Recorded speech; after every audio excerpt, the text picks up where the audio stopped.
Gradonačelnik Šapca Nebojša Zelenović danas je uručio prvu tablu sa svetlećim brojem sa dozvolom za obavljanje taksi delatnosti Nebojši Vićentiću, jednom od novih 30 taksista u gradu. Analize su pokazale da je potrebno uvesti još taksi vozila da bi usluga bila brža, efikasnija i kvalitetnija. I sa druge strane, ovo je prilika da 30 ljudi, odnosno 30 porodica dobije šansu za pristojan život. Radujem se zbog toga, na kraju krajeva to je moja obaveza. Dakle, kao što u ovom segmentu našeg javnog života otvaramo priliku da se novi ljudi zaposle, to ćemo učiniti i u svim drugim segmentima. Moj plan je da u Šapcu svako ko želi dobije priliku da radi, da svako ko uči dobije priliku da uči, da radi, da živi bolje.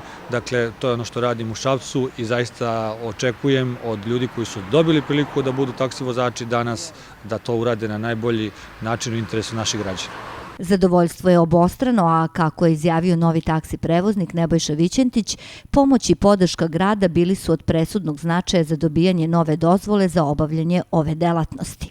Prvo hteo bih da se zahvalim gospodinu gradonačelniku Nebojši Zelenoviću na zalaganju i uviđaju da je ovom gradu potreban veći broj vozila, samim tim što je omogućio da 30 porodica koji su trenutno danas, sutra i ovih dana će dobiti dozvole, mogu da rade, da od svog rada žive i prehranjuju svoje porodice, da imaju svoju finansijsku egzistenciju.